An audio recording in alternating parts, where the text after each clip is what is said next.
How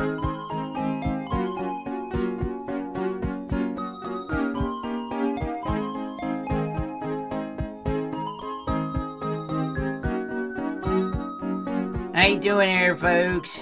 Zeus Mossbender here, coming to you from FEMA Region Number 3. I'd like to take a moment and I'll say I'm sorry, apologize for not putting up a Zeus on a loose up here on the YouTube for a while. I've been tending to my brother Fritzie. He's been a little downcast. I guess from that picture, you might think something else is going on other than just being downcast. One of his projects got the kibosh put on it unexpectedly, and, well, it threw him off. Yeah, you can tell by that picture he's off. And it's too bad that he's not feeling well at this time, because as I speak, it's the 2nd day of October, and in 3 days, it'll be the 3rd anniversary of this here Zeus Mossbender channel. What do you know? 3 years. It's been quite a ride, don't you think? And we got 3 threes on that, right? We're in FEMA Region 3, 3 days away from the 3rd anniversary. I think we're doing something right. 3 threes. That's a good number. Oh, look at here. I sound like Billy Bob here for a minute. Now, before I get back to Fritzie'S funk, sounds like a rock band, I want to try something new. After 3 years, that's right, 3 full years, we finally got a fan letter here on Zeus on the Loose. Isn't that something? Well, let me tell you, it's a bit of a mystery to me how it got here, because I just found it laying out on the porch. No postage, but it's got a return address of Bemidji, Minnesota. That's a long way from FEMA Region Number 3, that's for sure. Bemidji, Minnesota is actually the hometown of Mrs. Lumpy Pappas, who is an actress friend of my Uncle Mel. You can learn more about her and Uncle Mel in that last Zeus on the Loose I posted, which is number 8. I'll leave a link for that video below in the Show Me More section and of the channel down there. You know where it is. I know you do. So here we go. It's from a Mr. Albert Spungy. It looks like sponge, I know, but it's actually spungy. I know that because he put it in the letter. He included a picture. There it is. That's interesting. On the back, he put some labels. Let's turn it around. It says this: my parents always told me that if I didn't use my head, I'd end up pulling something. Well, he's pulling something all right. Looks like an okapi.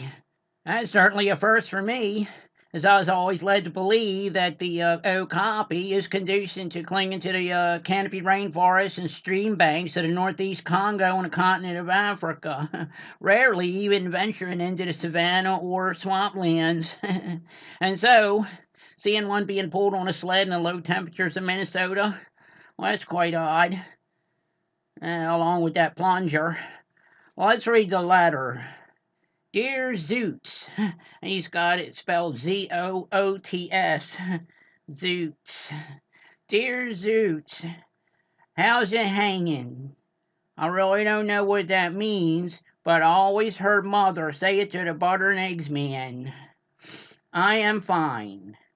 Signed, Albert Spungy.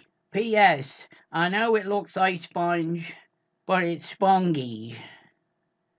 Okay. Well, back to my brother Fritzie.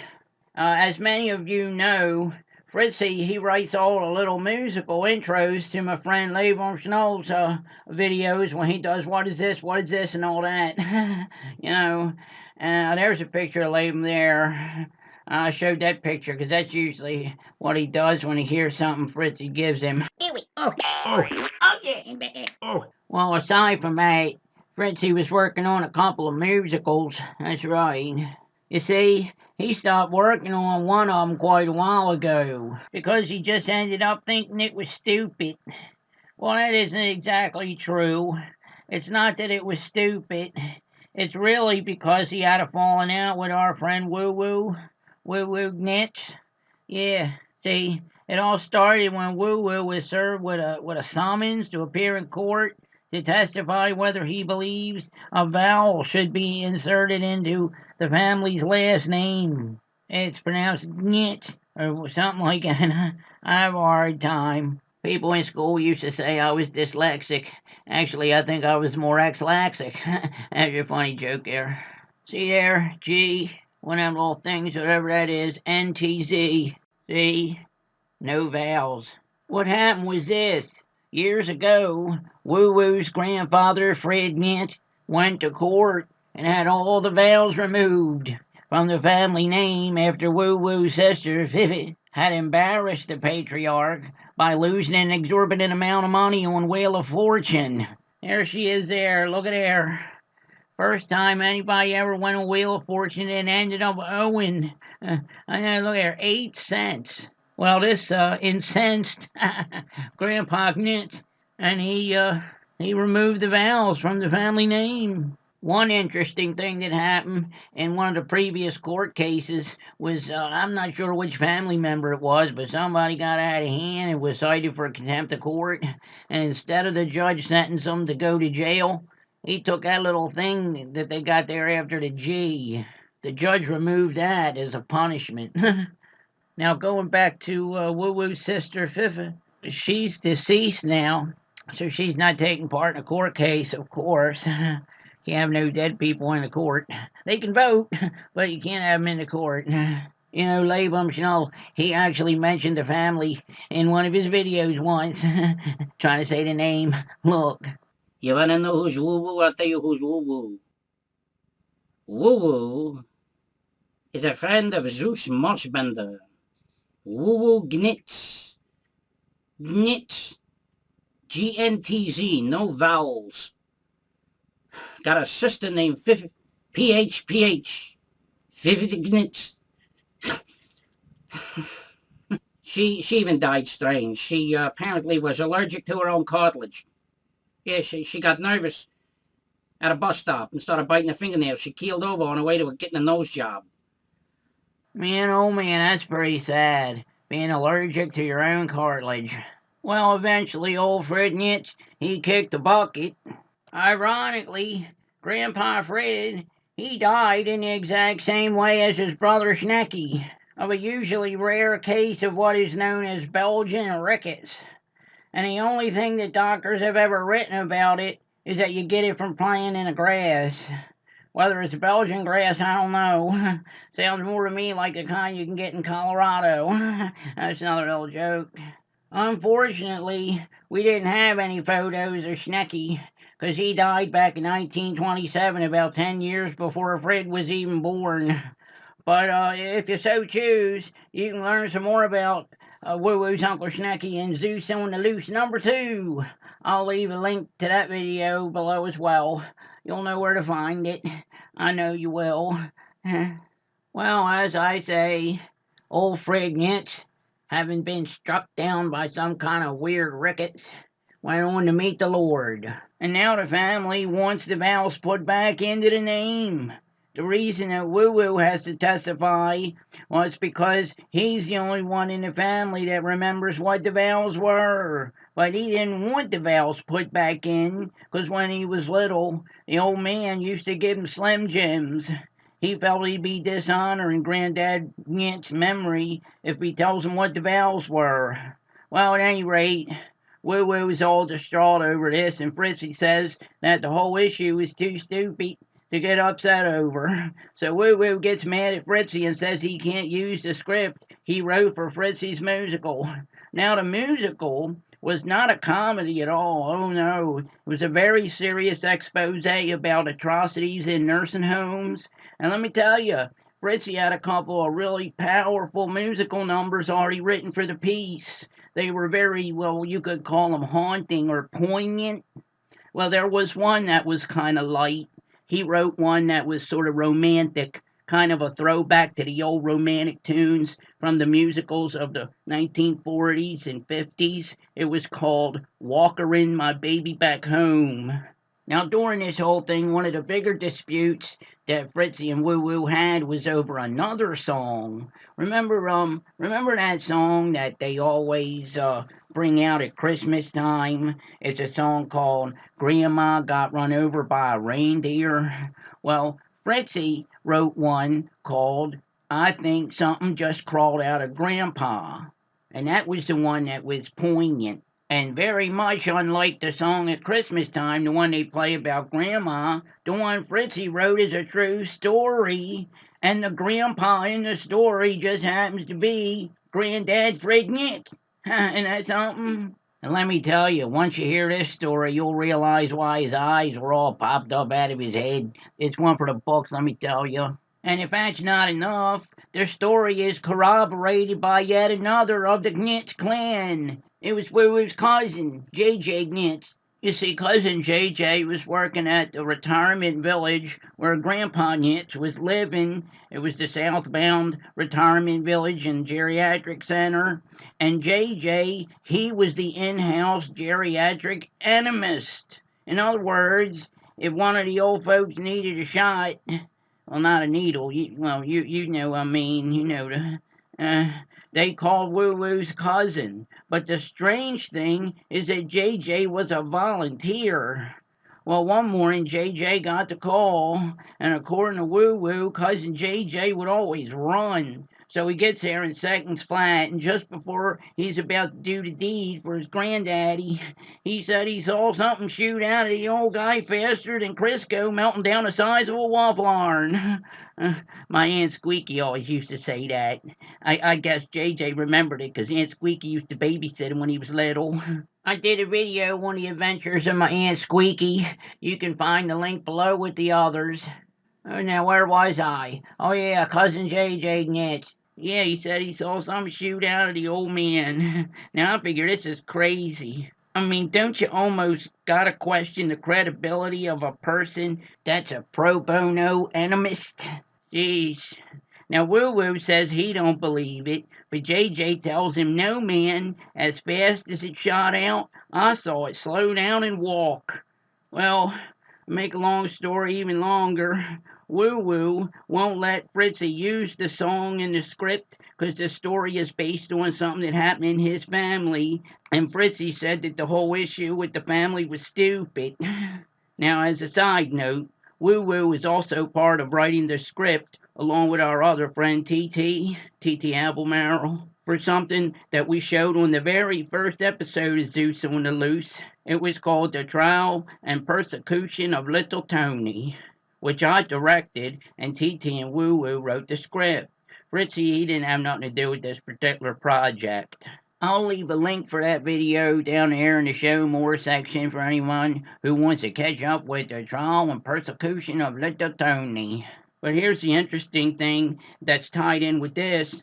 You see, the guy that played the part of Interrogator Number 2, he was a guy named Ernst Volz. And he was the man who trained Woo-Woo's cousin how to give animals. I tell you, it's a small world.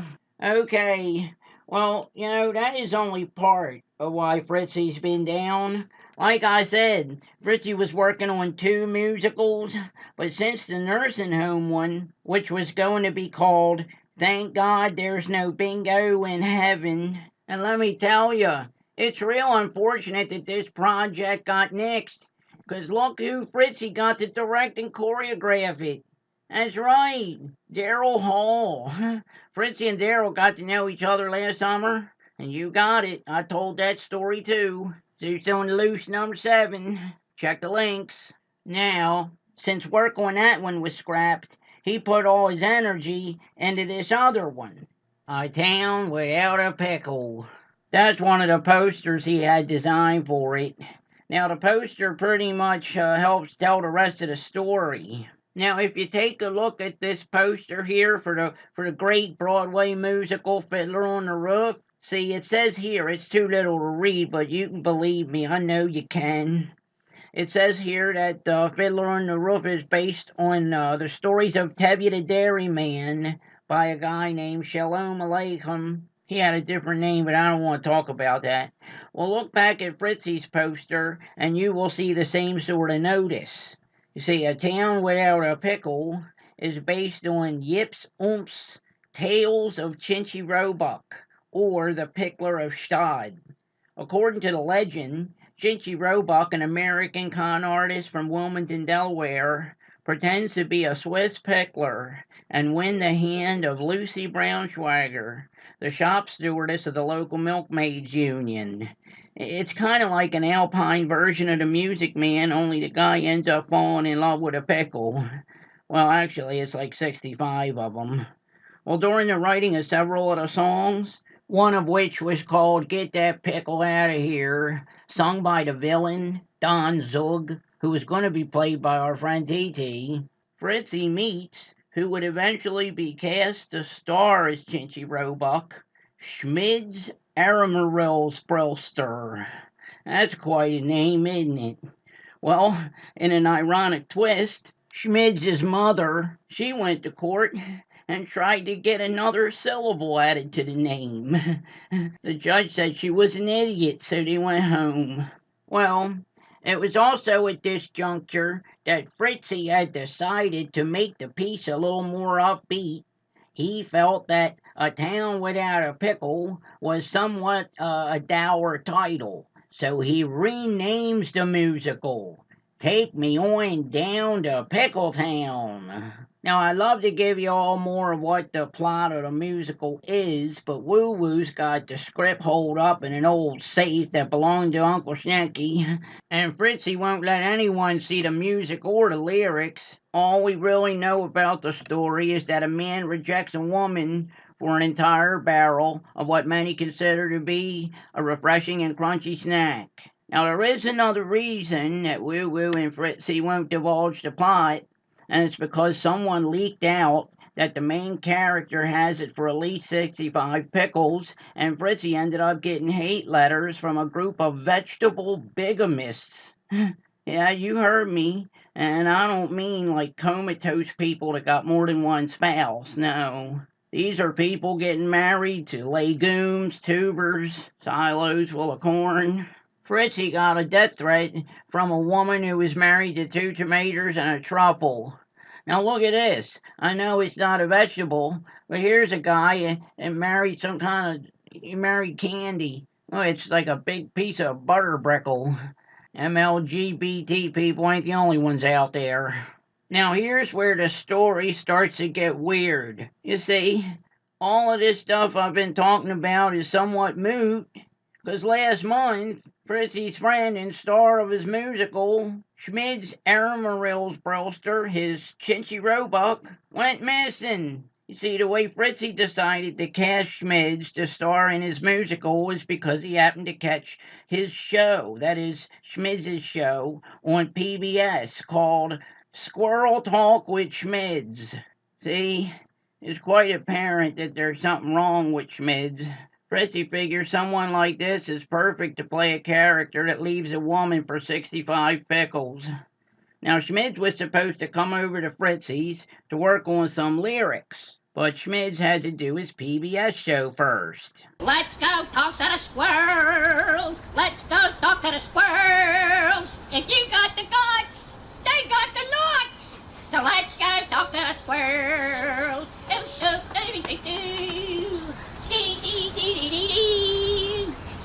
See, you can tell he ain't right. Let's go talk to the squirrels. Now look, see, it was at that very moment, right then and there, that Schmid's was attacked by a flare-up of a hernia that he had contracted some months earlier when he helped lift a very large woman up off of a raccoon. There's a picture that was taken by an onlooker. See, you can see the tail. The woman had fallen on the raccoon in the middle of the road while Schmid's was on location doing something for his show called Let's Go Bathe with the Birds.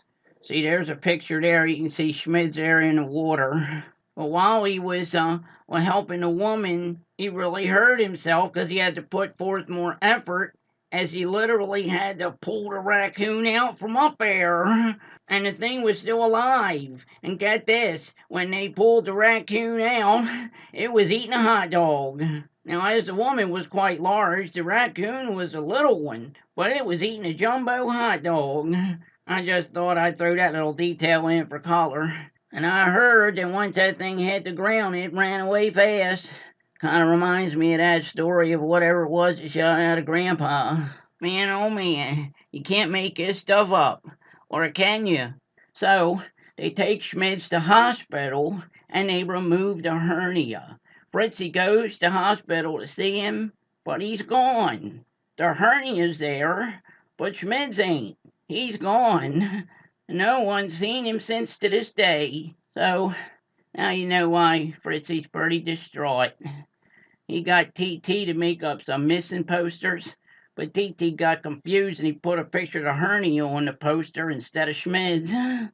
So, if anyone knows or has information about the whereabouts of Fritzie's buddy, Schmid's Aaron Morell's Brewster, leave a comment below. Let's go talk to the squirrels. Let's go talk to the squirrels. If you got the guts, they got the nuts. So let's go talk to the squirrels.